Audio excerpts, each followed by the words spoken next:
नात माझ तुझ जसा मासान पाणी, दोन देह एक जीव जगा वेगळी कहाणी. नाही कळलं तुला, नाही कळलं मला, नाही कळलं मला, नाही कळलं तुला. कधी जुळल्या या रेशीम गाठी, तुझ्याच साठी, तुझ्याच साठी, तुझ्याच साठी, तुझ्याच साठी, तुझ्याच साठी, तुझ्याच साठी, तुझ्याच साठी, तुझ्याच साठी.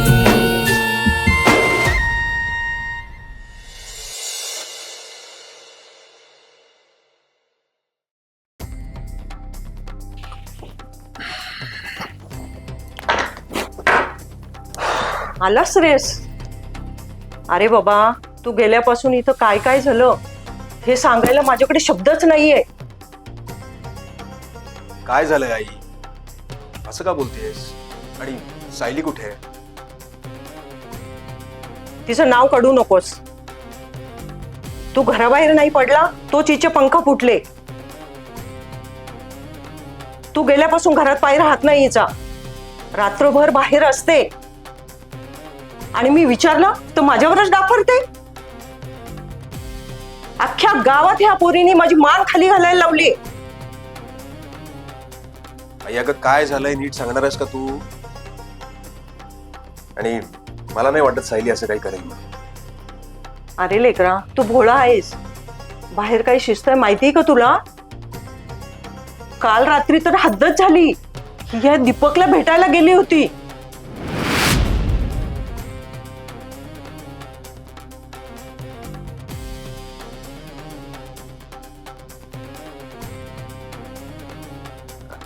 छे छे, सायली असं काही करणार नाही.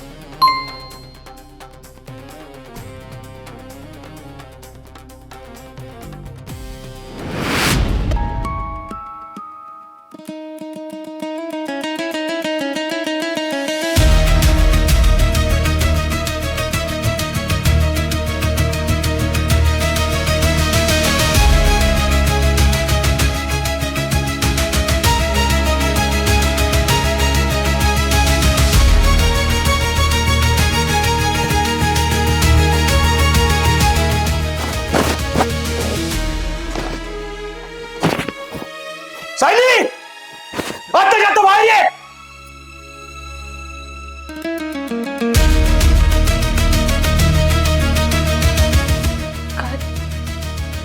काय काय झालं श्रेयस? तो दीपक तुझ्या इतका जवळ काय करत होता?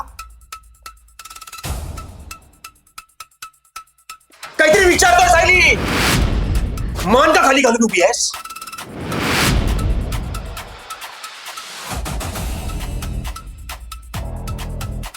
तुला लाज नाही वाटली माझ्या पाठीमागून हे चाळे करायला? हे बघ श्रेयस, तू जे ऐकलंयस ना ते खरं नाहीये. तो दीपक जबरदस्तीने घरी आला होता, त्याने मला धमकावलं. बस.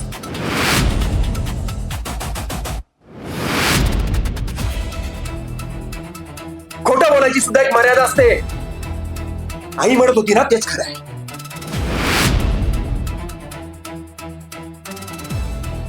हा? तू माझ्या या घराची आणि कष्टाची आबरू ना मातीत मिसळली आहे. आत्ताच्या आता ना घराच्या बाहेर हो. नेऊन टाका तिला. माझं श्रेयसचं घर स्वच्छ झालं पाहिजे एकदाच. या पुढे घरात पाऊल सुद्धा ठेवायचा नाहीस.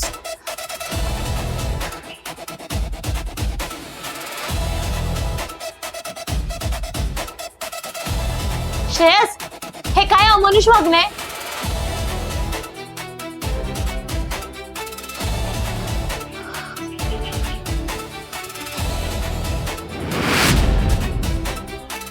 आणि आपल्या बायकोला असं भर दुपारी घराबाहेर कोण फेकतं? आणि कारण काय आहे त्याच्या मागचं?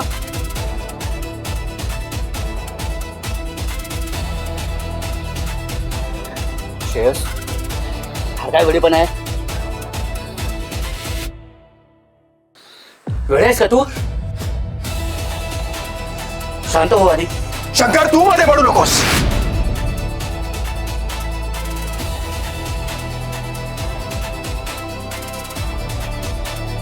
तू माझा मित्र आहेस म्हणून तुला सांगतोय. या चारित्र्यहीन बाईला माझ्या घरात मी 1 मिनिट सुद्धा ठेवणार नाहीये.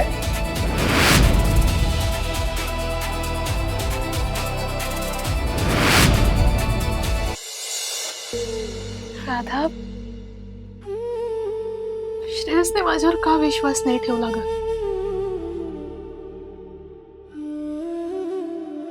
मी त्याची इतकी वर्ष साथ दिली आणि त्याने एका फोटोसाठी मला घराबाहेर काढलं. सायली, पुरुषांचं प्रेम हे असंच असतं. कारण सायली, पुरुषाचं प्रेम हे त्याच्या अहंकारावर टिकून असतं. त्यांच्यासाठी बायको ही फक्त एक वस्तू असते जिच्यावर त्यांना मालकी हक्क गाजवायचा असतो. हे पुरुष कधीच समजू शकत नाहीत की एका स्त्रीला फक्त घर नको असतं, तिला एक सुरक्षित स्पर्श आणि निस्वार्थ प्रेम हवं असतं.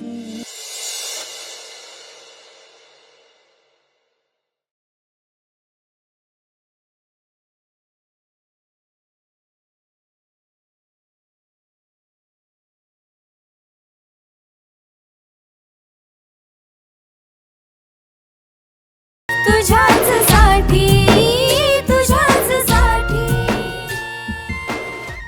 तू माझा मित्र आहेस म्हणून तुला सांगतोय.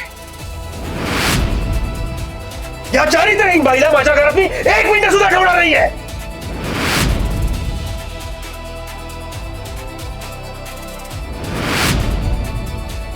चारित्रहीन? श्रेयस, तू इतक्या वर्षांचा विश्वास कसा टाकतोयस?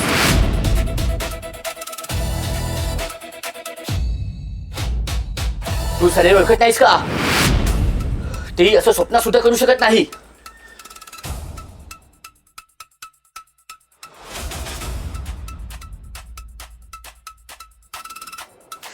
मला काही एक ऐकायचं नाहीये. या बाईने माझा विश्वासघात केलाय.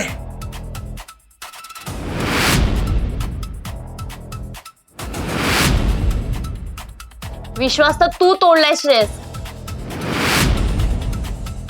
एका पुरुषाचं सर्वात मोठं कर्तव्य असतं आपल्या बायकोचं संरक्षण करणं.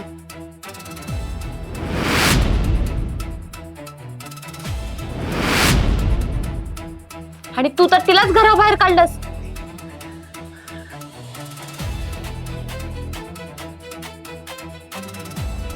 आणि आज तू तिला घराबाहेर काढून तू स्वतःचा माज दाखवतोयस ना. पण लक्षात ठेव, आज तू या घरातून सायलीला नाही तर या घराची लक्ष्मी घराबाहेर काढलीस.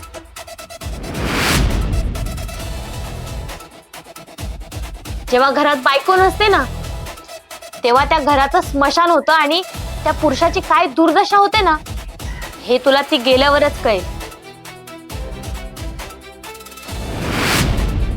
आणि तुला याची किंमत मोजावीच लागेल. जाऊ दे तिला कुठेही, मला नाही फरक पडत.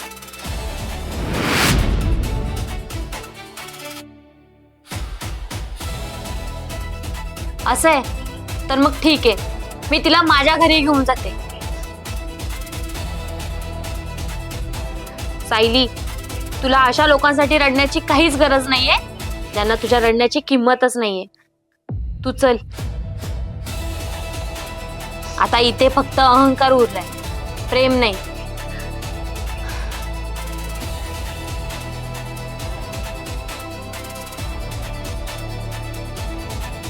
श्रेयस, आज जे तू केलंयस ना त्याचा तुला पश्चाताप होईल. वेळ थांबवत नाही कोणासाठी. वेळेची किंमत कर.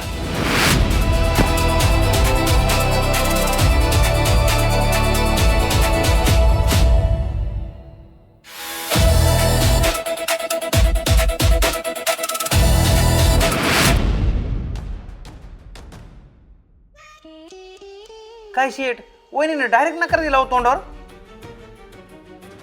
मला वाटलं होतं कालची रात्र बघून तरी हो म्हणतील. वहिनी लय कडक निघाल्या राव.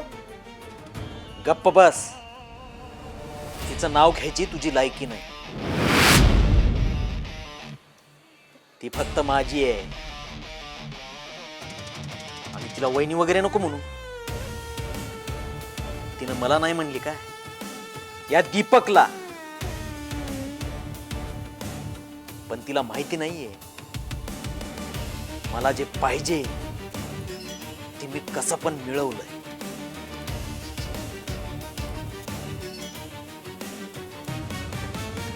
मग ही सायली काय अपवाद ठरेल?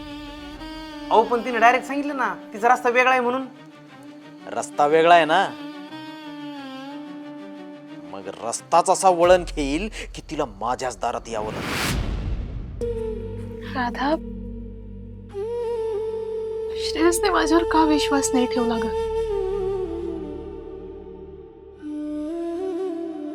मी त्याची इतकी वर्ष साथ दिली आणि त्याने एका फोटोसाठी मला घराबाहेर काढलं. सायली, पुरुषांचं प्रेम हे असंच असतं.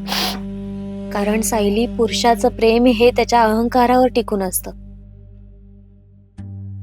त्यांच्यासाठी बायको ही फक्त एक वस्तू असते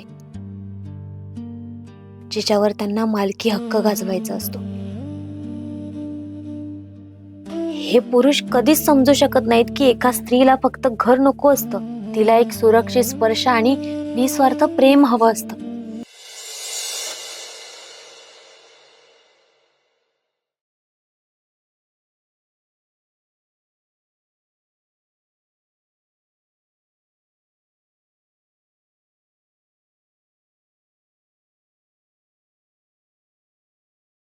तुझ्याच साठी तुझ्याच साठी.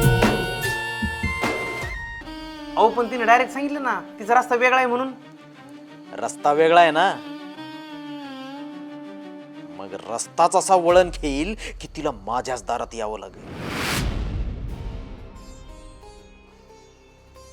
तुला माहिती आहे का, श्रेयसनं सायलीला घराबाहेर काढले. हो माहिती की, शंकर तिला त्यांच्या घरी घेऊन गेलाय. मग बस, हेच तर मला हवं होतं. श्रेयस आणि सायलीचा दुरावा. आता याचा फायदा आपण घ्यायचा.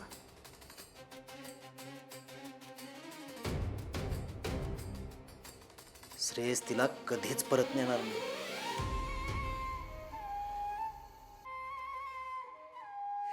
कारण फोटोचा विस्तव मी असा लावला आहे की तो विजणारच नाही.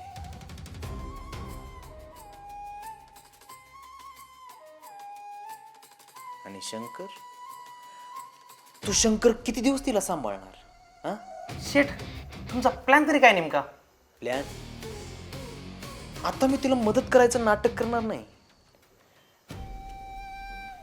आता मी चारी बाजूनं तिला असं घेरून टाकेन की तिची इज्जत आणि तिचा आधार सगळं पूर्णपणे नष्ट होईल.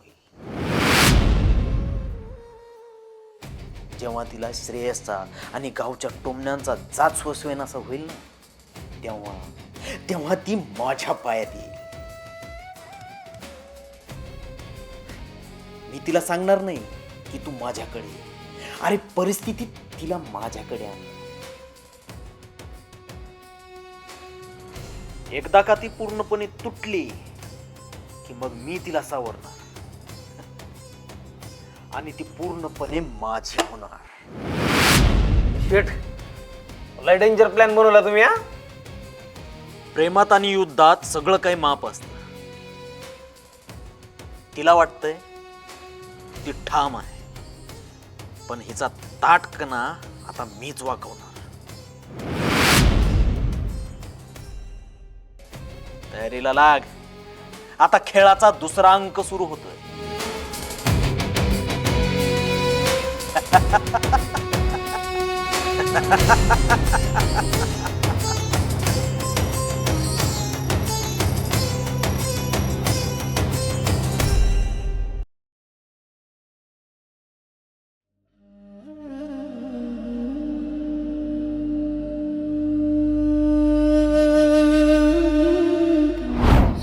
तो दीपक तुझ्या इतक्या जवळ काय करत होता?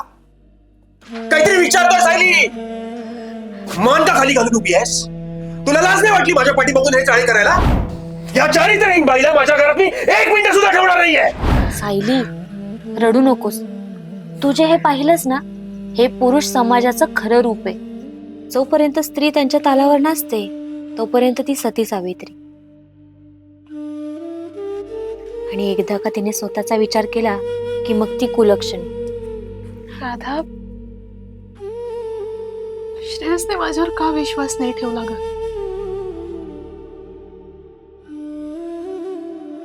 मी त्याची इतकी वर्ष साथ दिली आणि त्याने एका फोटोसाठी मला घराबाहेर काढलं. सायली, पुरुषांचं प्रेम हे असंच असतं. कारण सायली, पुरुषाचं प्रेम हे त्याच्या अहंकारावर टिकून असतं. त्यांच्यासाठी बायको ही फक्त एक वस्तू असते जिच्यावर त्यांना मालकी हक्क गाजवायचा असतो. हे पुरुष कधीच समजू शकत नाहीत की एका स्त्रीला फक्त घर नको असतं, तिला एक सुरक्षित स्पर्श आणि निस्वार्थ प्रेम हवं असतं. नाही राधा, माझा आता कोणावरच विश्वास उरलेला नाहीये. अगं सायली, प्रेम फक्त पुरुषाकडनंच मिळतं हे कोणी सांगितलं? कधी कधी ज्या भावना आपल्याला एका पुरुषामध्ये मिळत नाहीत त्या एका स्त्रीच्या निस्वार्थ स्पर्शाने आणि प्रेमाने मिळतात. एक स्त्री जेवढं एक दुसऱ्या स्त्रीचं दुःख जाणते तेवढं हा समाज कधीच जाणू शकत नाही. मी तुझ्या सोबत आहे ना, मी फक्त तुझ्यासाठी जगेन आणि तुझ्या विखुरलेल्या मनाला आधार दे.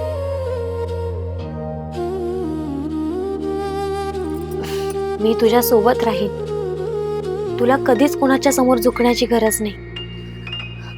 राधा, राधा, राधा, मला कधीच सोडून जाऊ नकोस ग. माझं ना या जगात तुझ्याशिवाय कोणीच नाहीये. मला आता खूप भीती वाटायला लागली राधा, खूप भीती वाटायला लागली.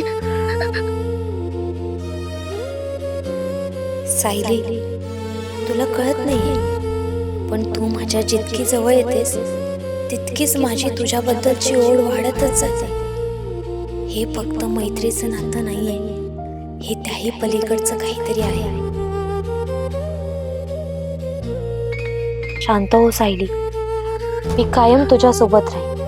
तुला कधीच कोणी स्पर्श करू शकणार नाही.